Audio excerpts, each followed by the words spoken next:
At 35,000 feet, somewhere above the North Atlantic, Flight 781 cut through the night like a quiet confession no one wanted to hear. In Seat 19A, Lucas Halle stared at the dark window, watching his own reflection tremble with the vibration of the plane. He was 34 years old, widowed, and holding the smallest life he had ever been responsible for. Ava was 6 months old.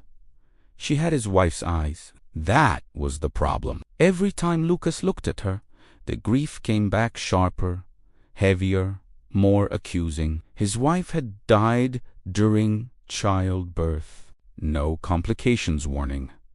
No second chance. One moment she was squeezing his hand. The next she was gone. Lucas hadn't cried at the hospital. He hadn't cried at the funeral. He cried now, silently, as Ava began to cry too. At first it was soft, then desperate, then loud enough to ripple through the cabin. Heads turned. Someone coughed. Someone sighed. Lucas felt the familiar burn of shame rise in his chest. He bounced Ava gently, whispered apologies to her, to the air, to strangers who didn't care. He tried the bottle. The pacifier, the blanket that still smelled faintly like his wife's perfume. Nothing worked. Ava screamed harder, tiny fists clenched, body rigid with panic.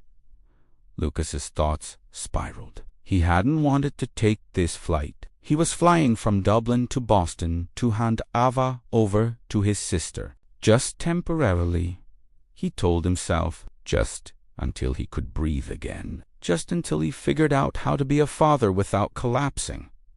But deep down he knew the truth. He was running from the crib, from the silence at night, from the fear that one day Ava would ask about her mother, and he wouldn't survive answering. "Control your baby," a man muttered from across the aisle. Lucas flinched.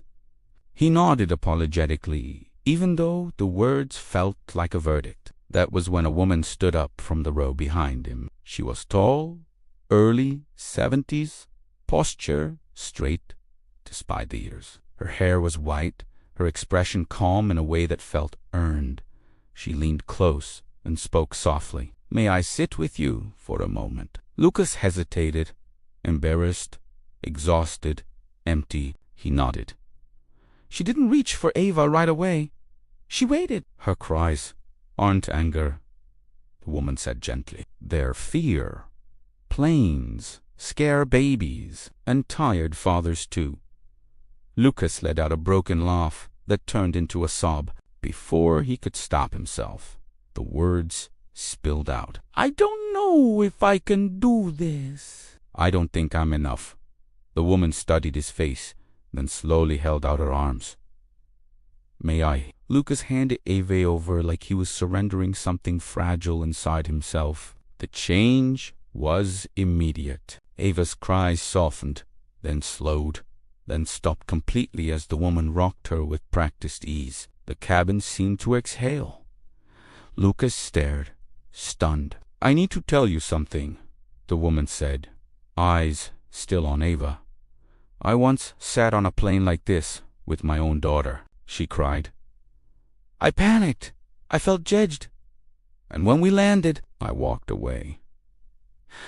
Lucas's chest tightened. "I left her with my parents," she continued. "I told myself it was temporary. It wasn't. Life got busy. Shame got louder. Years passed. She reached into her bag and pulled out a worn photograph of a teenage girl smiling awkwardly at the camera. She died at 19. Car accident.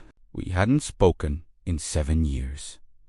The words landed like turbulence. "I spent the rest of my life wondering if she knew I loved her," the woman said quietly, "or if all she ever felt was abandonment."